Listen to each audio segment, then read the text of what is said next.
Good morning from Mexico. Hot and sticky. Oh, here we go. Good morning from Mexico. Hot and sticky as normal, middle of July. My next guest, today's guest, is the second English person in a row.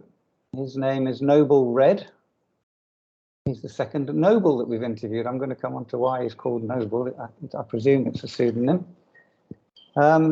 He's written a novella called Swimming at Sunset, which has just been published. It's a terrific work, and I highly recommend anyone to buy it. It's really a very cleverly crafted short book, short and sweet, that hits a lot of nails squarely on the head without being overbearing about it. I first came across him on Twitter. He came third in the Passage Prize for poetry. I think he deserved better than third place. I'll come to the poem later. And since then, of course, we've been in touch, and that's when I got to read about his book. Welcome, Noble. How are you? I'm very well, thank you. It's a pleasure to be here.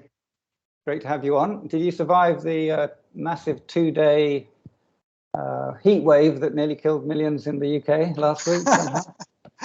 It was astonishing. Yeah, I mean, it was extremely hot for one day, and very hot for 2 days. But it was not a heat wave. You know, the media hysteria was just insane.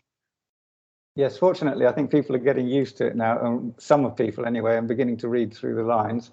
If it's any consolation, we have nights here that are cooler, that are warmer than your hot days in England. So makes me wonder how we all survive in these tropics of ours. Now, please tell us who you are, where you're from, where you grew up, maybe, as much as you like, so that we get an idea of you, the person. Well, you know, I'm from England. My heritage is all from the British Isles. And I think I would be perceived as a typical middle-class Englishman. You know, I've lived in London and some other big cities, but I like the countryside. You know, I feel an affinity for all the aspects of British life, really. You know, the countryside, the cities. I like suburbia, and I really love the coastal regions and the kind of, you know, seaside towns, things like that. So yeah, that's kind of my psychogeographical landscape, if you will. You hold down a normal job, I understand, because there were some issues trying to get you onto the show.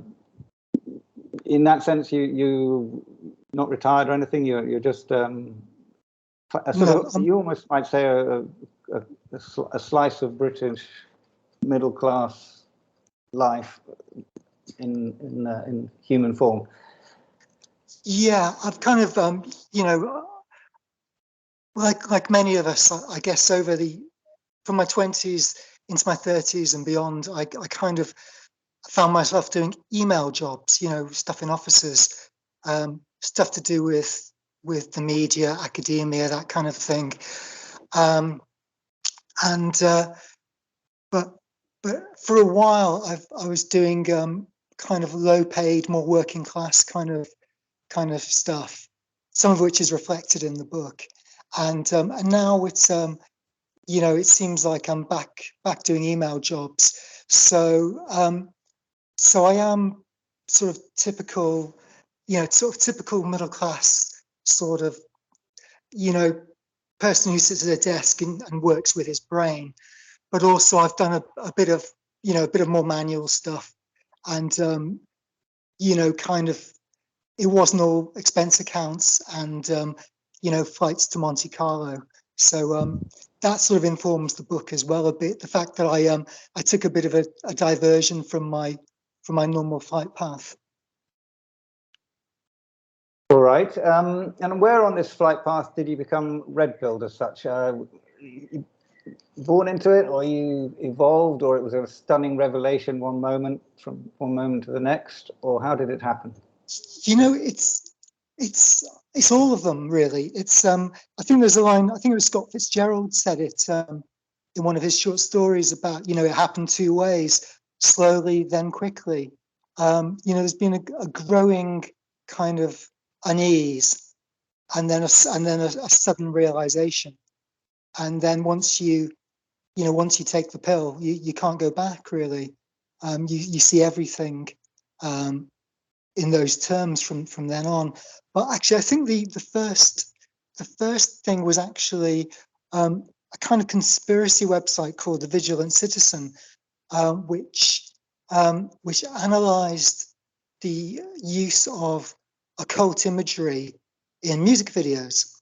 And this is, for me, this is going back about 10 years, I think, now. And I didn't pay any attention to music anymore. I was sort of a bit too old for, to know who the trendy musicians were.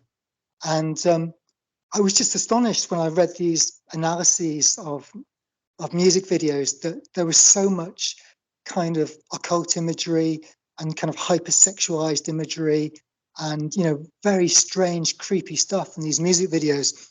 Because I'd always been a big music fan for much of my life. And, and that was one thing, this idea that that there was something behind it, that all this mainstream music, which was being fed to the public, was all being made by a very small number of companies, a very small number of video directors, and they were putting all this strange kind of sick stuff into it. And I did wonder why. And as with all conspiracy theories, there's always, you want to stay rational, you want to keep your mind fully engaged. But and I think people often jump to kind of, the wrong conclusions, like, well, it's alien lizards are doing it. But there was definitely something happening, and it was definitely unpleasant. And so from then on, I suppose I kept seeing it creeping into all aspects of kind of the arts and the media, especially mainstream movies, I suppose. What that YouTuber, the Critical Drinker, who does movie reviews, he refers to it as the message.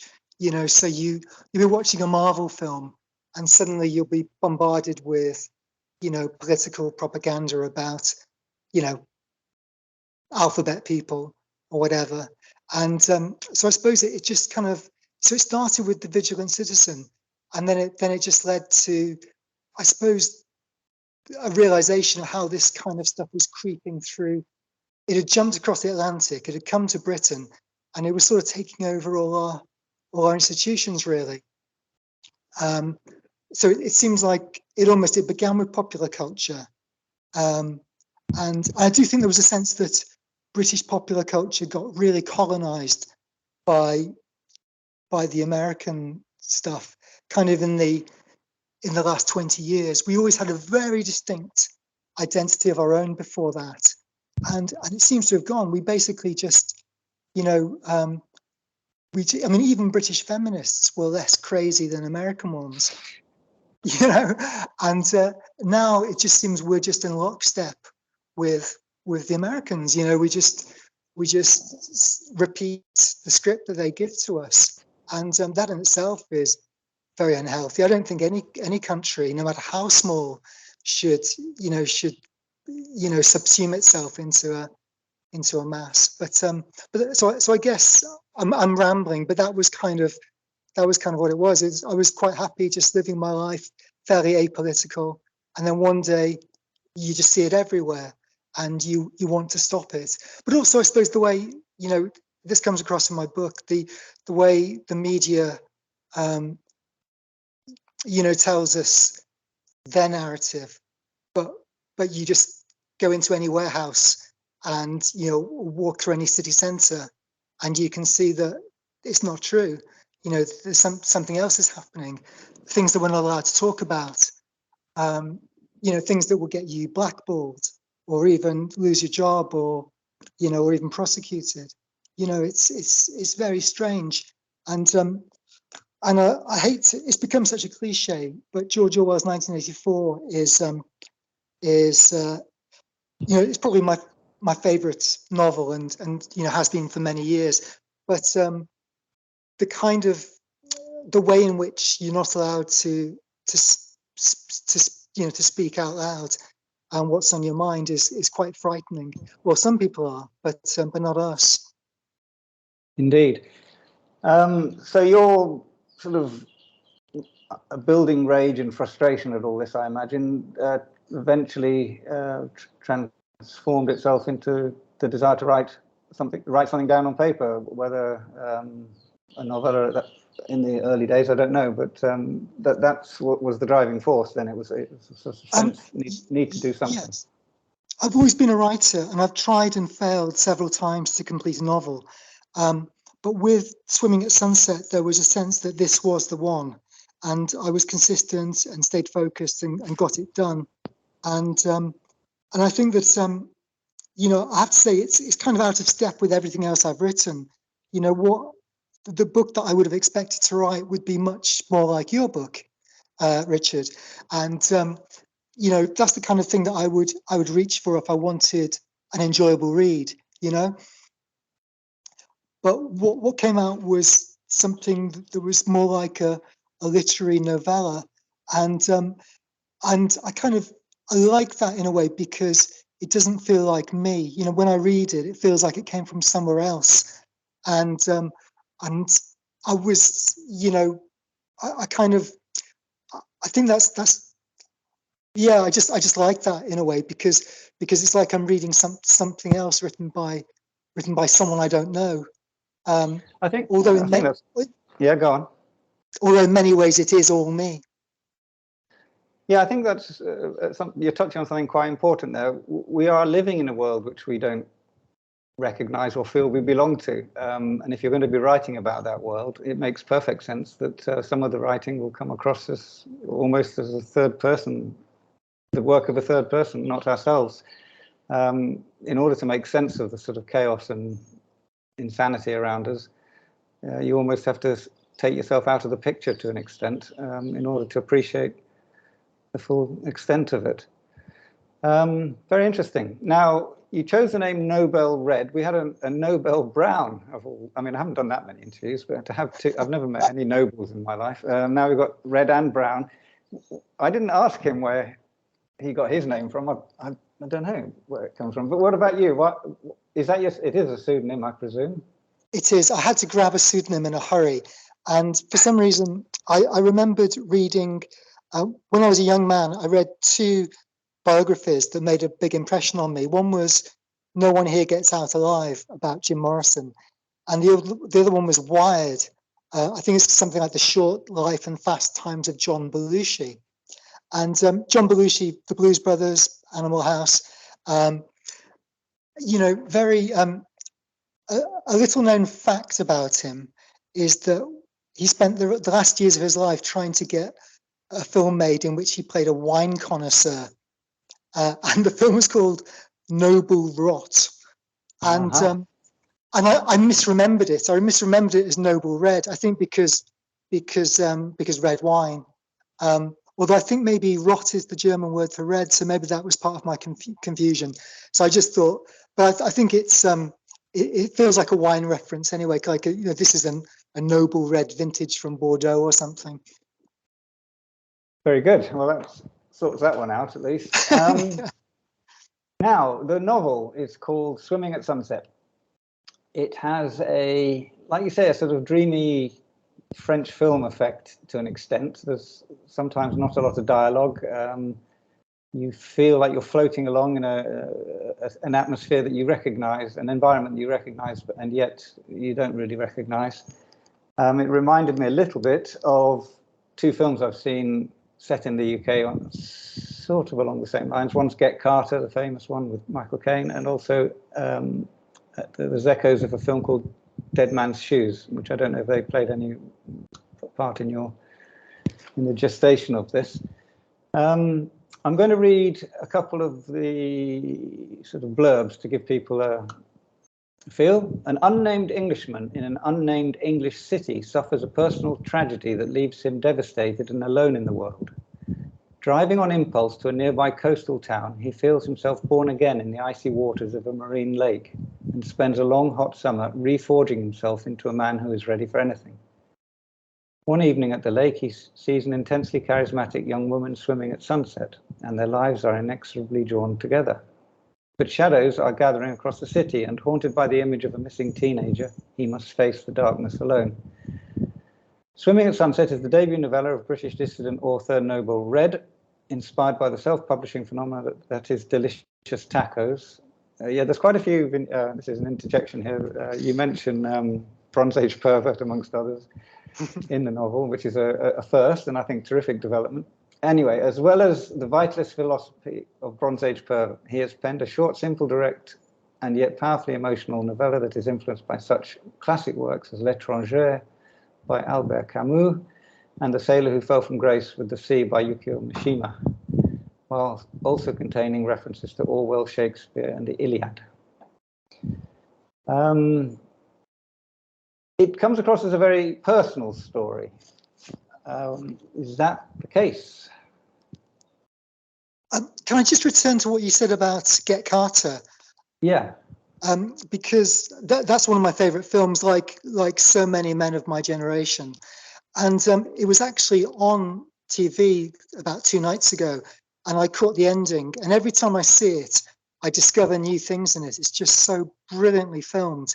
And it's one of those films where even the things which are wrong, like Michael Caine's accent, just seem to make it better. I mean, I wasn't thinking of Get Carter when I wrote Swimming at Sunset, but it's definitely one of my favorite films, and it is something which is, it's just a benchmark for, I think, British brilliance, really. Dead Men's Shoes, I remember that very well. Yeah, that's so haunting, and again, a terrific film. And again, I wasn't thinking of that at all, but I can see there's sort of confronting the evil that obviously does take place in my book as well in a smaller way. So yeah, I think I'm delighted that you've named those two. So what was the question? It's how personal is it? Is the question. I don't know if you live on the coast, if you swim in a similar lake, or any of those things, or if it's just for all I know, you live in a nice corner of the country and you never see the sort of squalor and stuff that's repeated in the book. How personal is it? Almost everything that happens is based on my experience or things that happen to people I know, and the characters are that as well. But for example, the main character definitely, although we have some things in common, I'm sort of more, I suppose, more of an overthinker. He's sort of described as kind of very good looking, which I'm not. He's definitely. I was unfit and had to get myself fit. Right. But he was, he had a better baseline than me. So, so it's kind of, I'm definitely more sort of complex, almost to the point of being neurotic compared to him. So I kind of like him, but I do think he's like a middle class everyman, So for him to end up, taking up arms against the enemy is kind of,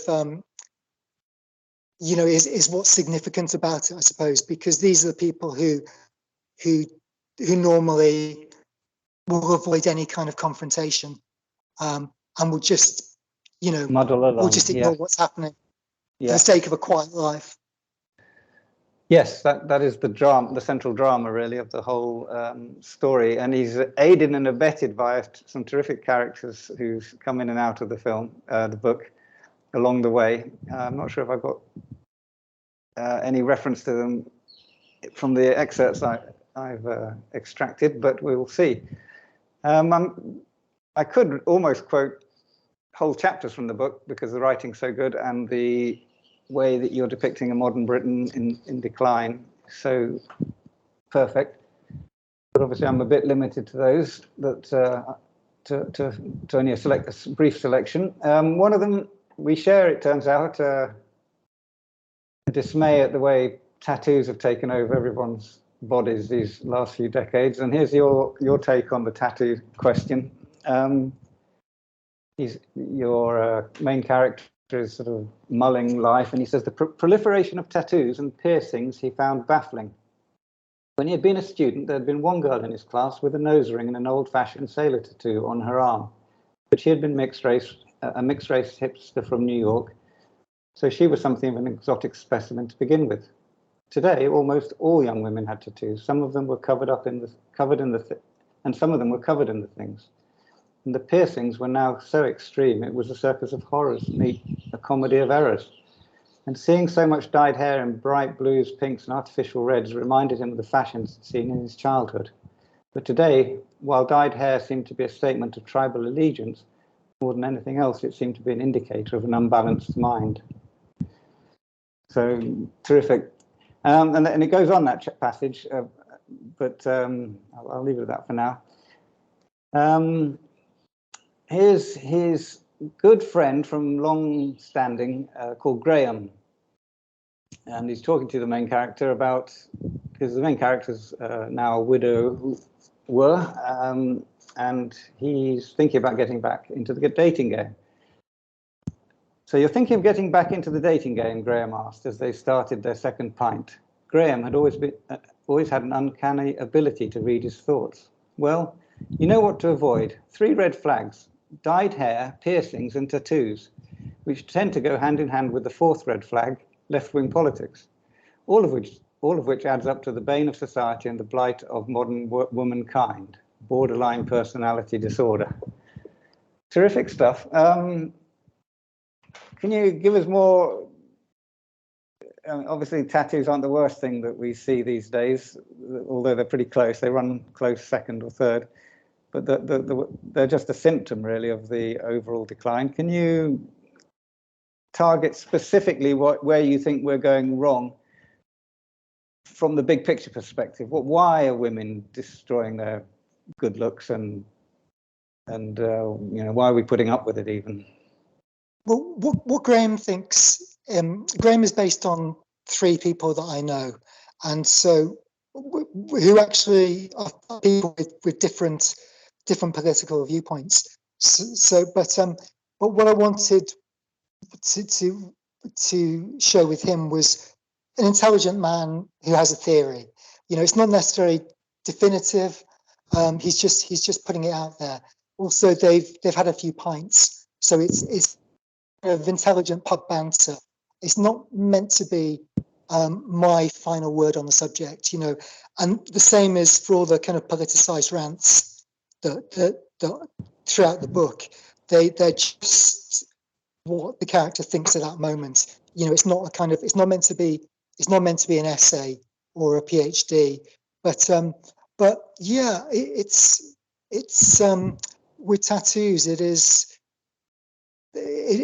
strange. I mean, I'll go back to the quote from Truman Capote, which I mentioned, which is that Capote said, and this is probably about 40 years ago, that he interviewed lots of mass murderers, and 80% of them were heavily tattooed, and he just thought there must be a connection. At the same time, tattoos have always existed in tribal cultures and things. They've been associated with painful rites of passage, cultural identity. I don't know, but yeah, there's definitely something that if you encounter a woman who has brightly dyed hair and tattoos and piercings, you already know what her politics are. You already know who she voted for. It's so I guess in that sense it's a tribal allegiance, but yeah, it does seem to be to go hand in hand with people on antidepressants, people in therapy, people who are very unhappy, people who are kind of militant and angry. Yeah, what's it? I suppose it's spread like everything now by, social contagion via sort of smartphone culture, social media. But yeah, it's strange how quickly it's become almost universal. And I don't have an answer. I would like to hear, I would like to hear, people who've studied and researched this having an intelligent conversation about it, because it seems to be, it's definitely a symptom of something. And if you ask the people themselves, they kind of always tend to evade. They'll just say, "Oh, I just love them," or "It's rock and roll," or "I'm just expressing myself." But it's yeah, there's something else there. I know maybe I'm just old and stupid, but the kind of people who were heavily tattooed, when I was young, were extreme people. They were people who were outside society. So how come that's now become the mainstream? It's very odd. If you encountered a guy with webs tattooed all over his face in the 1980s, that guy would, he would be a homeless alcoholic beggar. He'd be somebody who was outside society.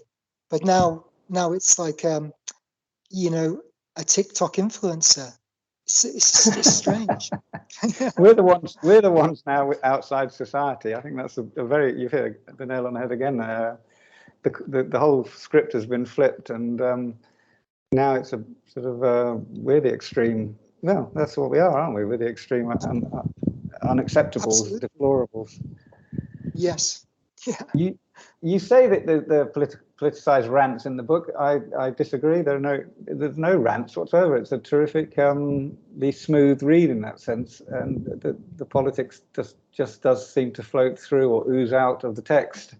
Here's another little example. He's had a few drinks, and the smell of I don't know if he's just had a few drinks, but anyway, he comes across a bunch of youths. The smell of dope reached his nostrils while he was still some distance away. As he got closer, he saw that there was quite a crowd at the top of this little hill.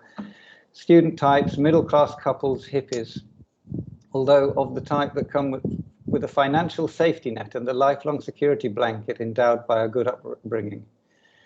They were the kind of people Graham referred to as braying poshos. They had moved to the vibrant inner city to bask in the glorious diversity and wallow in their own virtue. And yet, strangely, they always seemed to end up living in a monocultural enclave, consisting of people exactly like themselves.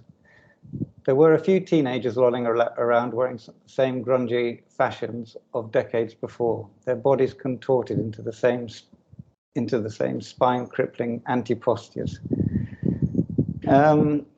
And another, you're targeting now more general the youth of today and modern culture. Another scene where he has had a few drinks, I think. The friends made their way through the city's main plaza. The scenes of drunken chaos repelled him. He supposed it had always been like this, and when he was younger, he had enjoyed the revelry. But now there seemed to be an edge of frenzy and of desperation. It felt like these were the signs of a society in freefall, of a civilization approaching its end. Was it just that he was older now, or that, having been a parent, he felt different about these things?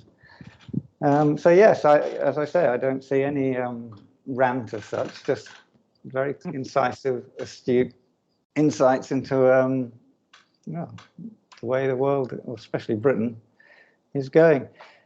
Do you see any hope for, or where do you see this all going? Positive news or negative? I don't know, Richard. It's first of all, I'll say that I don't view the past with rose-tinted spectacles. Growing up in the 70s and 80s, there was although the belief of Britain's decline was very overstated, there were a lot of bad things about Britain in those days. But I think the point of the story is that we need to address those bad things. We don't need to add new ones. You know, there's a bit where it's revealed how his wife and child were killed, and it's by a drunk driver. And originally, I have a line where the woman asks him, "Oh, was it an immigrant? Is that why you hate immigrants?" And he would say, "No, it wasn't an immigrant. It was just an English scumbag. You know, we've already got our own scumbags. We don't need to import 10 million more from elsewhere." And so I think you know, I'm always optimistic, and there's always good things and beauty to be found in this country, but one has to prepare for the worst. Yes, and every indication is that the UK elites, at least, are not preparing for the worst. At least they might be doing it personally, but not for the country as a whole. The country's really in turmoil at the moment, almost at war, almost in a depression, or probably in a depression, to the truth be told. Rudderless, politically leaderless, bankrupt probably, with all sorts of obstacles in its way going forwards, and barely a word spoken against it. I opened the Daily Mail page today, and the headline was some random nonsense about, I think, one neighbour's hedge was encroaching on another or something like that. Yes, it's a sad time for all of us British patriots. I think it's like Douglas Murray said, that we're going to be arguing about pronouns, you know, when the real enemy is just nuke us. You know, we're just so much political energy, so much creative energy, intellectual energy is being expended on things which are just, any normal person knows are just non-issues. You know, everything has become about identity politics. Well, 90% of British people don't care about identity politics. You know, it's not an issue. They just want to get on with their lives. And funnily enough, the more kind of working class environments I've worked in, and the most diverse environments I've worked in, are the places where identity politics are never mentioned. People, for all their faults and for all the things they object to, they just get on with it, you know. Yeah, it really does seem to be an obsession, a bit like the characters I just quoted from your book, of the middle class more than anybody, and some of the upper class. And it's all hypocritical and nonsensical because they live the purest of lives themselves, and yet they insist on forcing everyone else to fight all the time. Yeah, well, there's not too much more to be said on the subject without getting too depressed about it. Now, you wrote this. How long did it take you to write this novella? It took exactly 2 months. One of the months was February as well. So I was pleased with that because I'd never finished a novel before. I'd started and given up several times. And I had the idea in September.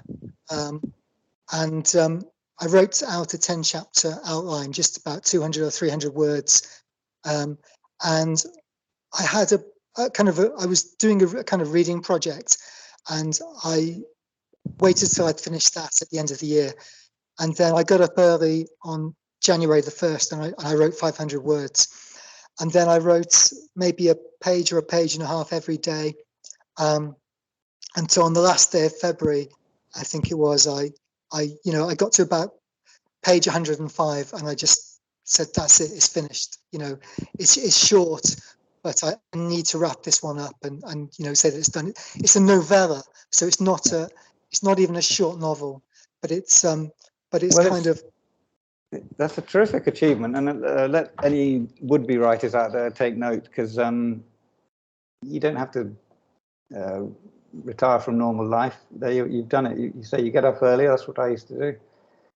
You continue your normal life, but you just squeeze in a couple of hours a day for as many days as it takes, and to do it in 2 months and that means he didn't rewrite it too much either, is quite an achievement, because it reads as though it was edited professionally and terrific. I'm going to finish. I did spot a... Go on. Oh, go on. No, you go on. I did spot a few mistakes when I reread it recently. I'm normally very meticulous about the editing, but I just kind of, there was certain pleasure in letting it go. Yes. And yeah, there was again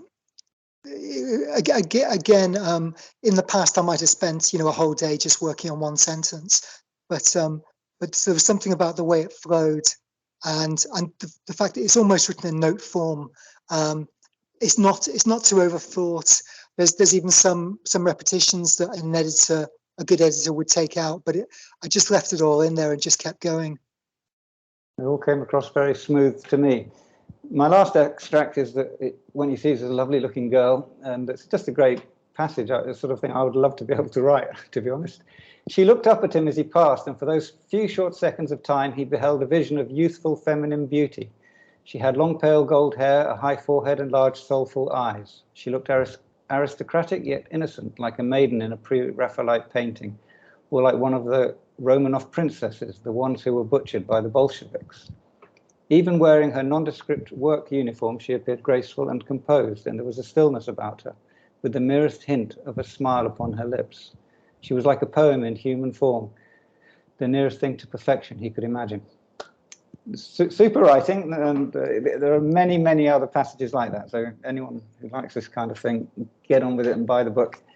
Now, speaking of poems, you leapt into the public eye, let's say, relatively speaking anyway, the Twitterati, the right-wing Twitterati, when you submitted a poem. I think you submitted several pieces of work to the Passage Prize. For those who don't know, the Passage Prize is for dissident writers like ourselves who are doing new work, and they every now and then they're going to have a competition and select the best pieces. And you submitted several and came placing with the poem you sent in, which we'll come to in a minute. Tell us how the Passage Prize appeared in your life, sort of thing, and how you tackled it. I've just got to thank you for the compliment on my description of a young woman, and I've got to say that in your book Lost Causes there are two absolutely vividly described females in it, and actually there, now that I think about it, there are more as well, and I think that what I was trying to do in Swimming at Sunset is I'll just say it reminded me when apparently when Donna Tartt wrote the Secret History, she showed the manuscript to her friend Bret Easton Ellis, and he only made one criticism, which was that the protagonist is a young male student, but he never notices anyone sexually. He doesn't notice girls, he doesn't notice boys. And Ellis thought that he should be noticing something. And apparently Donna Tartt wasn't very pleased with that, but she did add some elements of him noticing into the story. And in my, I don't know if I was aware of that anecdote at the time when I wrote it, but my character, he notices women all the time, and partly it's because he's alone and he's bereaved, and it's partly because and it probably doesn't come across fully in the book, but he's noticing the kind of girls that he would like his son to be taking interest in if he had lived. He's sort of dreaming. He's dreaming. If he sees a teenage girl, he's not looking at her. He's looking at her as a sort of potential father-in-law. And he's thinking, oh, what a nice girl. My son, maybe my son would have dated a girl like that. And so I also wanted it to be, although kind of, I suppose it's anti-feminist, I want it to be kind of, have a traditionalist view of feminine beauty, and to celebrate that. Yeah, and the way you threw in the Bolsheviks into a perfect description of a girl, I think is a a testimony to your talent because it fits just right and it says so much. Thank you. I'm always haunted by I think, you know, there are paintings, there are photographs, and there are film depictions of the murder of the Russian royal family. And you get some commies on Twitter, you know, celebrating it, you know, just this month, you know, celebrating it. But I'm haunted by the death of those people, and especially those princesses, I think, and their young brother as well, of course. So yeah, that is an image which kind of looms over me, and I think I refer to it in my second novella as well, actually, when a character in the 1960s is choosing a weapon, and he it's a Mauser pistol, and he immediately thinks that was what they used to kill the Romanovs. Well, I think you're right to be haunted by it. I think we should all be haunted by it. I do think that was really, it's difficult to put a pin on the donkey's tail, but I think that's pretty much the date that the shit show started in earnest worldwide. I mean, there've been a lot of build up to that, but the fact that yes, they were indeed. just slaughtered like that, and that set the ball rolling in earnest. I asked you about going back to the Passage Prize. So this popped up on Twitter, I presume, and you decided to just have a go. Yes, I'd realised that, you know, as a writer, although I'm actually pretty conventional, I realised I was never going to find an audience, because there's no way I could work with anybody in the publishing industry now, because they're all those people. They wouldn't want me anyway. So I was just looking for friends and looking for an audience, and Passage Prize. I thought I'll just go with this, you know, and so I entered. I didn't actually have anything ready, but I sort of cannibalized some bits and pieces I had lying around, and actually I'd missed the date, but they extended the entry date by, I think, 5 days or something, and I finally managed to get these things submitted. And with the poem, I had that lying around since the summer, but I'd never been able to finish the first line. And the first line, I finally got it right, literally 5 seconds before I, you know, hit submit. You know, oh, fantastic. It had been driving me crazy. So it was the neurons of Nietzsche, the muscles of Mishima. And well, before I couldn't get. Okay, got you. Let me take it on from there. It is. It's from. Help me here. Is it from Mary Poppins or the original song? It's Julie Andrews, isn't it? Or the Sound of Music. Sorry.